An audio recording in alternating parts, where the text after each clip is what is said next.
Bismillahirrahmanirrahim. Assalamualaikum warahmatullahi wabarakatuh. Hari ini kita akan membahas mengenai hutang luar negeri dan bagaimana pandangan Islam terhadap hutang luar negeri ini. Nah, seperti biasa kita mulai dulu dengan baca basmalah. Bismillahirrahmanirrahim. Semoga apa-apa yang kita hari ini bisa dapatkan itu bisa bermanfaat untuk kita semua dan menjadi amal ibadah buat kita semua. Hutang ini adalah bagian dari kebijakan fiskal atau APBN yang menjadi bagian dari kebijakan pengelolaan ekonomi secara keseluruhan. Dan ini adalah bagian dari konsekuensi dari struktur APBN biasanya.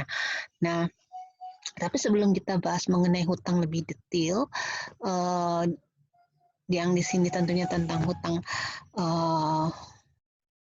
luar negeri, kita lihat dulu bagaimana sih tujuan pengelolaan ekonomi. Jadi ada dua hal paling tidak yang memang menjadi tujuan dari pengelolaan ekonomi. Yang pertama adalah menciptakan kemakmuran, yang kedua adalah create security atau keamanan, safety. Nah, jadi supaya warga negaranya itu merasa aman, safe di negara tersebut. Nah, untuk menciptakan kemakmuran atau kesejahteraan rakyat ini biasanya dibentuknya dalam bentuk penyediaan kesempatan kerja, pengurangan kemiskinan, dan juga penguatan dalam pertumbuhan ekonomi. Biasanya ini yang dinilai adalah aspek-aspek yang kita lihat dalam makro ya, aspek makroekonomi. Nah, ini nanti di pertumbuhan sendiri ya dilihat bagaimana GDP-nya dan sebagainya gitu. Itu lebih ke arah sana. Nah, tadi seperti yang Ibu sampaikan di depan bahwa utang itu konsekuensi dari postur APBN. Nah, ini juga memang tergantung kepada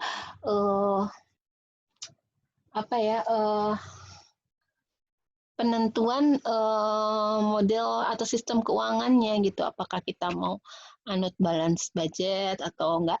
Itu akan mempengaruhi dari hutang sendiri gitu.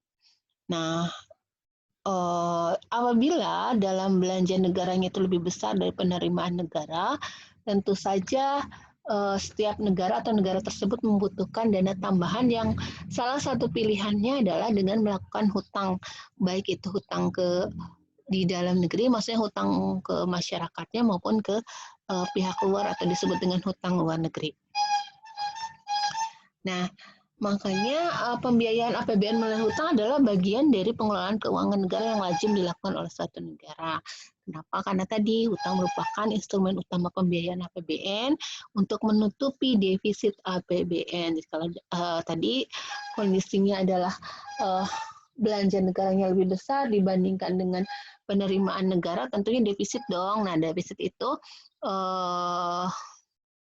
maka kita bisa mendapatkan untuk memenuhi defisitnya tersebut, maka bisa dengan hutang gitu. Dan juga untuk membayar kembali utang yang jatuh tempo. Kemudian ada refinancing dilakukan dengan term and condition, utang baru yang lebih baik. Jadi bisa jadi hutang itu timbul karena negara kita tidak mampu membayar hutang, kemudian dilakukan refinancing dengan biaya dan risiko yang baru, maka jadilah hutang baru gitu. Sebenarnya itu hutang lama yang dibarukan di financing itu. Bisa jadi hutang yang memang untuk untuk memenuhi kekurangan anggaran pada tahun tersebut, bisa jadi hutang karena hutang tahun sebelumnya dan tahun sebelum-sebelumnya itu jatuh tempo kemudian harus dibayar dan belum sanggup bayar, kemudian di refinancing itu gitu. Jadi itu jadi hutang baru padahal memang hutang lama yang diperbaharui. Nah, ini ada term and condition, ada biaya dan nanti resiko yang harus ditanggung. Nah, kenaikan jumlah nominal hutang pemerintah biasanya dari akumulasi hutang di masa lalu atau kita sebut dengan legacy debts yang memerlukan refinancing yang cukup besar. Contoh kasus yang terbawa-bawa terus ini adalah misalkan dampak krisis ekonomi tahun 97-98. Ini terjadi depresiasi rupiah pada saat itu, ada perlunya BLBI sehingga membutuhkan banyak anggaran dan rekapitalisasi perbankan. Nah, itu maka dia pembiayaan APBN-nya defisit sehingga dilakukan hutang itu salah satunya. Jadi beban krisis tahun 97-98 itu juga ini sebenarnya struktur APBN yang memungkinkan untuk pada akhirnya kenapa kita berhutang gitu. Salah satunya adalah mempertahankan anggaran pendidikan 20%. Tapi kayaknya kalau sekarang sebenarnya nggak sampai 20% anggaran pendidikan itu. Kemudian akses terhadap pinjaman luar negeri dengan persyaratan sangat lunak dari lembaga keuangan multilateral bagi Indonesia dibatasi oleh status Indonesia yang kita nggak masuk lagi low income country, malah sekarang lebih masuknya ke negara maju ya. Batas pinjaman maksimum pinjaman adalah besar ke suatu negara. Jadi biasanya bentuk negara itu bukan bentuk sih sebenarnya, status negara itu misalkan dia statusnya low income atau middle income atau negara maju itu menentukan jumlah pinjaman yang dapat disalurkan gitu. Semakin low income nanti pinjamannya semakin lunak gitu. Sementara sebaliknya kalau maju nanti boleh meminjam, ada batas limit pinjamannya juga, hanya strukturnya nanti beda gitu, struktur hutangnya. Ini ada macam-macam dan ciri dari utang negara. Yang pertama adalah reproductive debt, dijamin seluruhnya oleh kekayaan negara yang dan sama besarnya. Ada yang DWD atau debt weight debt, hutang tanpa jaminan kekayaan. Kemudian ada pinjaman sukarela dan pinjaman paksa, ada dalam negeri dan luar negeri, dan ada suku bunga pinjaman. Sumber pinjaman negara biasanya berasal dari individu sebagai kreditur, lembaga keuangan yang bukan bank, bank umum, dan bank sentral. Kemudian yang dari bantuan lembaga keuangan internasional, pertama adalah ada pinjaman luar negeri atau kita sebut loan ya, yaitu setiap penerimaan negara dalam bentuk devisa atau yang dirupiahkan rupiah maupun dalam bentuk barang gitu. Jadi boleh dalam bentuk uang baik dolar maupun rupiah gitu ya, atau dalam bentuk barang yang diperoleh dari pemberi pinjaman luar negeri yang harus dibayar kembali sesuai dengan persyaratan tertentu. Kemudian yang kedua bisa dalam bentuk hibah atau grant, yaitu setiap penerimaan negara dalam bentuk devisa, bisa dalam bentuk yang dirupiahkan atau dalam bentuk barang juga. Nah, ini pemberi hibahnya dari luar negeri. Nah, dasar hukum pelaksanaan pinjaman sendiri bagi Indonesia yang pertama adalah PP nomor 2 tahun 2006 tentang tata cara pendanaan pinjaman dan atau penerimaan hibah, kemudian Permenek Peraturan Menteri Negara PPN 14 tahun 2006 juga tentang tata cara perencanaan pengusulan start penilaian kegiatan yang dibiayai dari pinjaman atau hibah luar negeri. Ini juga ada Permen Q tahun 2006 nomor 52 tata cara pemberian hibah, Permen Q 53 2006 tentang tata cara peminjaman daerah, dan Permendagri nomor 3 tahun 2007 tentang pedoman pelaksanaan anggaran di lingkungan Departemen Dalam Negeri. Nah, ini ada lembaga-lembaga keuangan internasional yang biasa kerjasama dengan Indonesia dan biasa memberikan pinjaman kepada negara kita. Yang pertama ada World Bank, ada ADB, ASEAN Development Bank, kemudian ada Islamic Development Bank, IDB, ada Japan Bank for International Cooperation, ada Japan Fund for International Communication. Kalau sekarang sih mungkin ditambah sama Chinese ya, karena Indonesia sekarang banyak banget bekerja sama dengan Cina. Kemudian masalah utang negara makin sejalan dengan kepentingan neoliberal global yang kian mengakar di negeri ini. Artinya utang itu memang untuk menyukseskan program neoliberalisme melalui IMF, Bank Dunia, Bank Pembangunan Asia, dan CGI.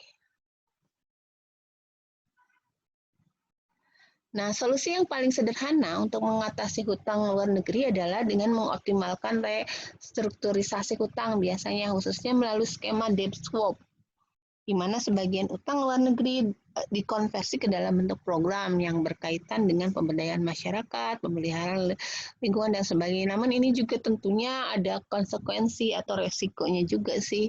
Yang namanya hutang kan harus sesuai nanti dengan keinginan dari negara yang pemberi hutangnya itu sendiri. Selain itu juga perlu dioptimalkan upaya meminta pemotongan hutang atau meminta pembebasan hutang dengan pemberian alasan logis.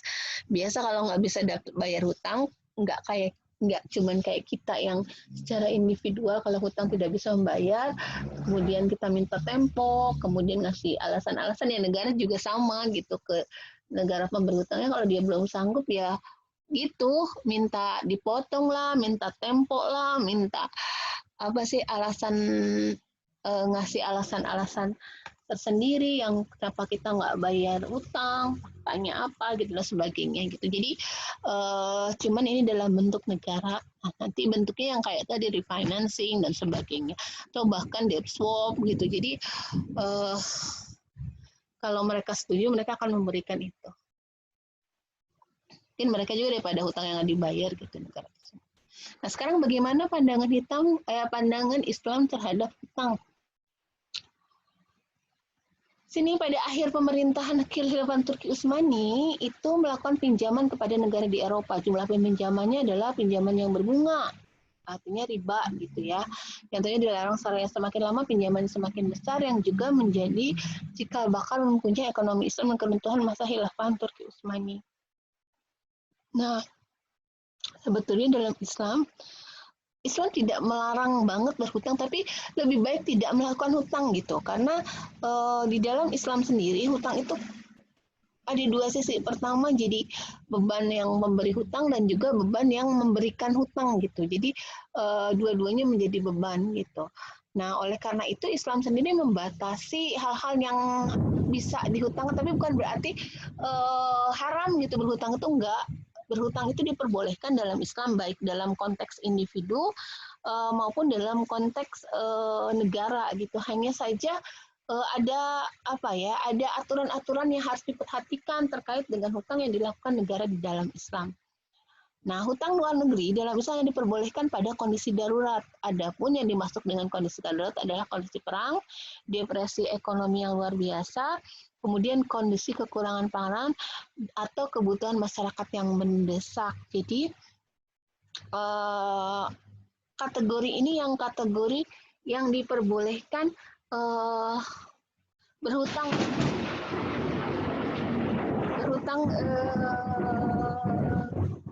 negara gitu, seperti itu. Jadi tidak boleh ketika kita berhutang hanya untuk membangun ini gitu, walaupun itu ada kemaslahatan di sana. Misalkan membangun jembatan gitu. Kalau misalnya itu bisa depending dalam bahasa kitanya, lebih baik tidak berhutang gitu sampai kita cukup untuk mendapatkan dana tersebut, kecuali kayak ada bencana dan sebagainya gitu, tiba-tiba ada kekurangan pangan atau masyarakatnya kelaparan, ada wabah yang luar biasa, baru diperbolehkan untuk melakukan hutang di dalam Islam. Mungkin itu saja yang bisa Ibu sampaikan. Terima kasih banyak atas perhatiannya. Seperti biasa, kalau ada pertanyaan, silahkan dilayangkan di di grup. Terima kasih banyak. Assalamualaikum warahmatullahi wabarakatuh.